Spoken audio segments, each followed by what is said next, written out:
গুরু পূর্ণিমা।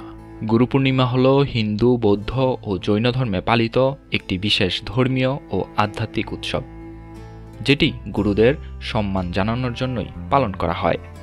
এটি আষাঢ় মাসের পূর্ণিমা তিথিতে উদযাপিত হয়ে থাকে, যা ইংরেজি ক্যালেন্ডার অনুসারে সাধারণত জুন জুলাই মাসের দিকে হয়ে থাকে। নমস্কার বন্ধুরা, আপনারা দেখছেন সনাতন টিভি।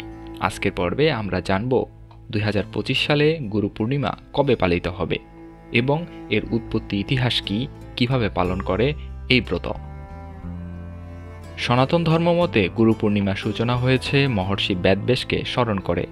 তিনি ছিলেন মহাভারতের রচয়িতা এবং 4টি বেদের সংকলনকারী। বলা হয় এই দিনে তিনি জন্মগ্রহণ করেছিলেন, তাই এই দিনটি ব্যাস পূর্ণিমা নামেও সকলের কাছে পরিচিত। এই দিন গুরুদের শ্রদ্ধা জানিয়ে শিষ্যরা তাদের প্রতি কৃতজ্ঞতা প্রকাশ করেন। কিভাবে পালন করবেন এই ব্রত? শিষ্যরা তাদের গুরু বা শিক্ষককে ফুল, মালা, ফল, নতুন বস্ত্র ও উপহার দিয়ে সম্মাননা জানান। গুরুদের পায়ে পরশ করে আশীর্বাদও গ্রহণ করেন এই দিনে। অনেকেই এই দিন ব্রত পালন করে, উপবাস করে, ধ্যান, যোগ ও জপ করে থাকেন। কেউ কেউ আবার প্রয়াত গুরুদের স্মরণেও করে থাকেন বিশেষ পূজা বা হোমযজ্ঞ। এবছর পূর্ণিমা তিথি থাকবে জুলাই মাসের 10 তারিখ ভোর 2টা 6 মিনিট থেকে পরের দিন 11 জুলাই রাত 2টা 36 মিনিট পর্যন্ত, অর্থাৎ 10ই জুলাই বৃহস্পতিবার গুরু পূর্ণিমা ব্রত পালন করা আবশ্যক।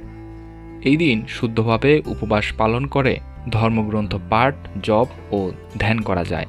শুধু ধর্মীয় নয়, শিক্ষাগত ও মানসিক জগতেও গুরুদের ভূমিকা সবসময় অপরিসীম। তারা আমাদের জীবন গঠনে সাহায্য করেন, সঠিক পথে চালিত করেন। তাই এই দিনে শিষ্যরা তাদের গুরুদের পায়ে পরশ করে আশীর্বাদ নেন এবং প্রতিজ্ঞা করেন সত্য, জ্ঞান ও নৈতিকতার পথ অনুসরণের। গুরু পূর্ণিমা আমাদের শেখায় একজন প্রকৃত শিষ্য হতে গেলে প্রথমে নিজের অহংকার ত্যাগ করতে হয় এবং কিভাবে বিনয়ের সঙ্গে জ্ঞানের প্রতিও শ্রদ্ধা রাখতে হয়। জয় হিন্দ, জয় হোক সকল সনাতনীদের।